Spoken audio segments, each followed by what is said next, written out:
So about me, hello, my name is Annie Huang and my intended major is entertainment design. And just like a little bit on what entertainment design is about, to put it short, it's visual like problem solving, right? So whether it's designing characters, props, vehicles, or environments, an entertainment designer will be the one determining how something looks for like a movie, TV show, or video game, or like animation. They can also work in theme parks. So like if you ever like been to Disneyland, which most of you probably have, like the people who design how the park looks and like how it fits into each like land is they're also considered entertainment designers. But for me specifically, I want to work in video games. So yeah, I began taking classes at Yichen in fourth grade, and Yichen did mention which classes I took: Chinese calligraphy, sketch, painting. Took a few AP art boot camps as well, and yeah. So moving on. Oh boy, okay. There we go. All right. So these are the colleges I applied to.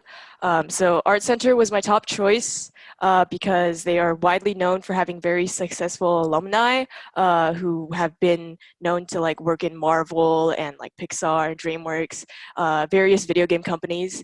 The staff and teachers are all artists who have experience working in the industry. So they all have like actual industry experiences that they can share with their students.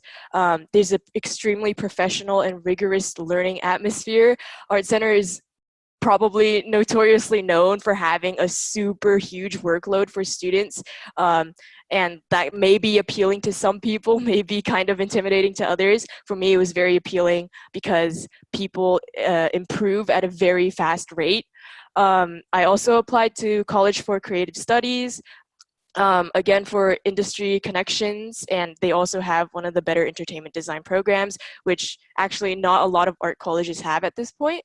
But like it's becoming more popular because I know like Ringling added an entertainment design program in 2018, which is cool.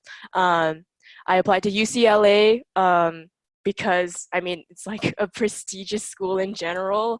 There's a cheaper tuition, and they have an innovative curriculum. So basically that means their curriculum is very vague. So you don't really need to know what you want to do going into the school.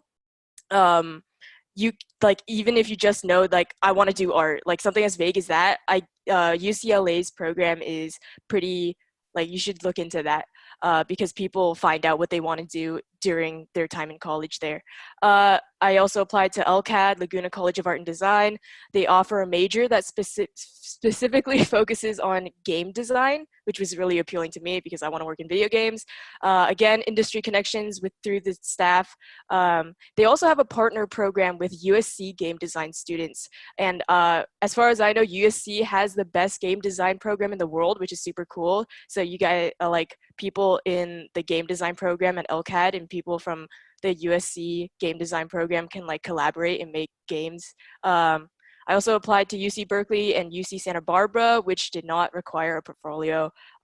So that was just based on my UC application. Colleges I got into Art Center for Entertainment Design Concept Track. It's in Pasadena, California, which is a pretty cool place. College for Creative Studies for Entertainment Arts Concept Design in Detroit, UCLA for Design Media Arts program in Los Angeles, and LCAD for Game Art in Laguna Beach.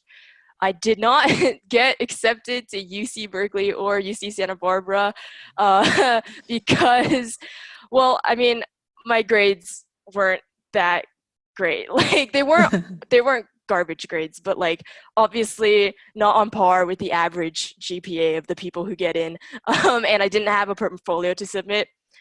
So yeah, excuse me, I'm gonna take a drink of water. Okay, moving on. Will it load? Oh boy, it's lagging. All right, there you go. My decision, Art Center of College of Art and Design.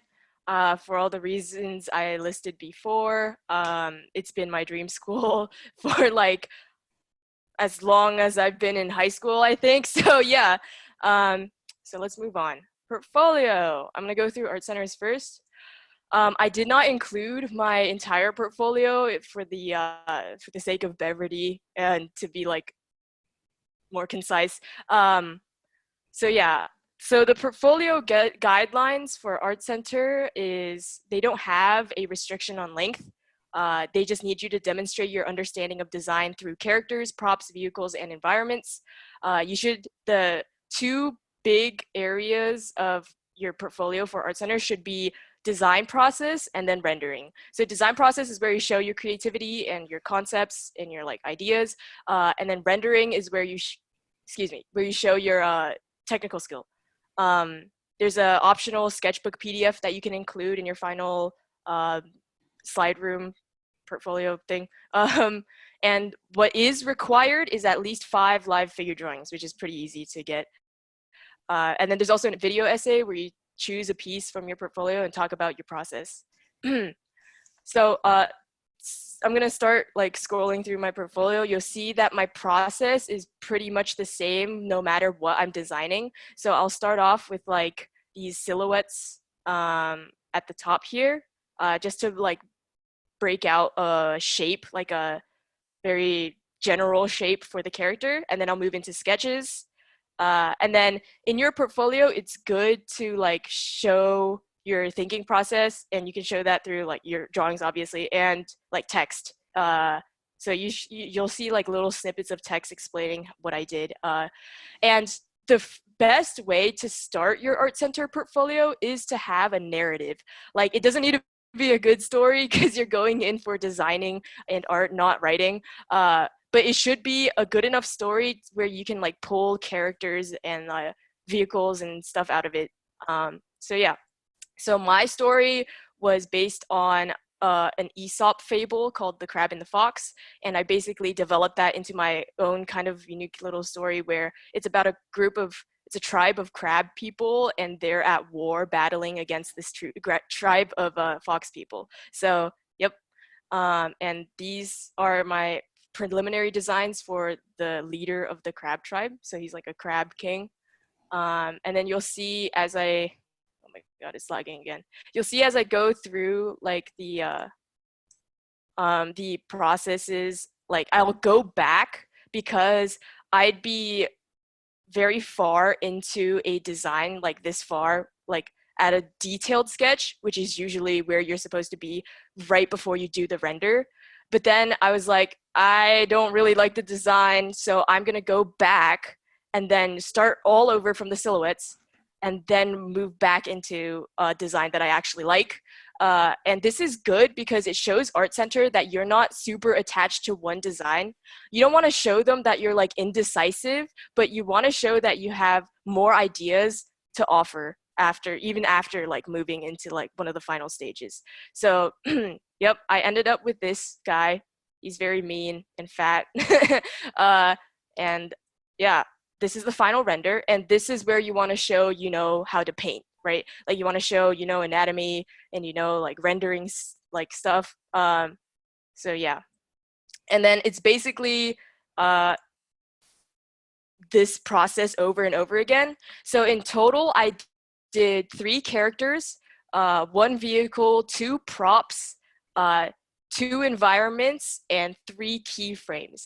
Keyframes are not required, but I added them anyway. And they're basically like story moments that you paint. And it kind of looks like as if you took a scene from a movie or something. And I'll show that later. This is another character I did. It's a general of the crab army. And yeah, here's the sketches.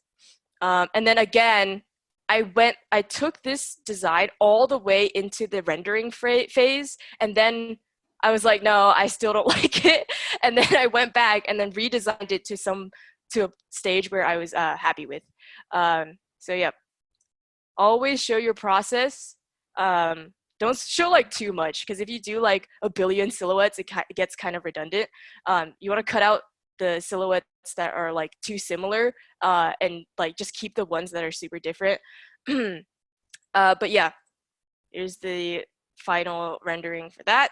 And I just kind of like included like a little snippet of narrative on the side, just kind of as a more immersive kind of thing. Here's the vehicle. So the thing with the vehicle is that Art Center only includes it as a mandatory thing because they want to know that you are good at with perspective drawing, right? So you'll see, here's the sketches, and these are the final designs. Here's my final sketch for the render. You'll see I included the perspective lines because I wanted to show them that I knew how to work with perspective. And you can include 3D in there if you know how to do 3D, because that's impressive as a high schooler that you know how to use Maya and like Blender and stuff like that. But before you incorporate 3D, you want to include a sketch like this just to show them that you know how to do like perspective work. And then here's the final render for that. And yeah, it's rinse and repeat basically for everything. Obviously, some like sections are going to be different. So like for the environments, you want to include thumbnails of like composition stuff. Here's some design for the Fox tribe's houses. And they're like up in trees. And you want to make sure that your silhouettes are very different and varied. So yeah. Here's more perspective work. Yep. And then here's my final render. And here are the keyframes. So the keyframes are like putting your characters into the environment to show an emotional moment in the story, or like just a significant story scene in general. Here I'm showing the Fox Queen like taking care of one of her citizens after her husband has died in battle, just to show what the personality of the Fox Queen is like. So you want more like artwork you want artwork to be more immersive, you know. You don't want it like, you don't want them to think, oh, this is just like another portfolio I'm reviewing for college. You want them to be like invested in your story, because that's how you'll stand out. Oh, here are my figure drawings. You know, kind of basic. I did these all at Berkeley with my friends. So like you just take the BART to Berkeley and you pay $5 and then you get like 3 hours of figure drawing in, which is like, if you go once, you'll get at least 5. So like, yeah, you definitely should take the time to do this. And then always include, you know, the time it took for you to do it. Here are my additional traditional works. Art Center really doesn't care about these. Like when I went to Portfolio Day and showed them this, they kind of just skipped over it. But it's good to include anyway, just in case. Obviously, your technical skills are going to be shown through your renderings more so than these. But yeah. Oh, here's my UCLA portfolio. UCLA is a lot different than Art Center.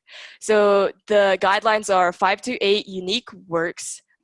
There's a word prompt supplemental, a self-portrait supplemental, 5 creative influences, which is like a written thing, and optional additional work. So the word prompt supplemental for my year was solidarity, and I'll show you what I did for that.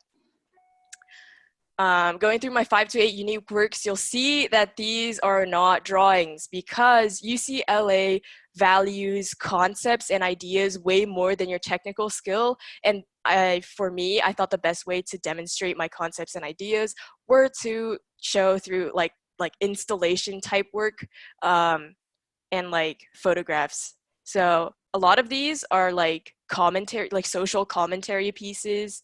And it's like kind of up to the reviewer to like interpret what it means. This one on the left here is kind of like a commentary on feminism and misogyny, but it's like super vague. I did include a technical piece in there just like to show that I'm like well-rounded, but it's better to have all conceptual pieces. And the funny thing is with my UCLA portfolio is that I started working on it 10 days before the deadline. Please do not follow in my footsteps. That was a very big mistake. Like, please start working on it earlier. This was, it worked out for me in the long, in like, the, I can't find the words, but it worked out for me in the end. But like, you don't want to risk it, you know? A lot of the traditional ones I did were like old works. So this one on the left is from my AP art portfolio, and this is like another installation piece. These two are my supplemental pieces. So the one on the left is my self-portrait, which is also an old work that I included. I actually did this at Ichen summer camp. And then the one on the right is like a super basic interpretation of the word solidarity. So yeah. Oh, and this is like more entertainment design stuff that I did at like a summer intensive that I took at Art Center. And they basically showed me how to do stuff like this. Yep, more character stuff, vehicles and boats. These I included at the end of my Art Center portfolio, just like as extra content. Environment and composition stuff. Yep. And oh, general tips. I'm gonna skip over a lot of these because the other panelists have already covered this. Start your portfolio early, definitely.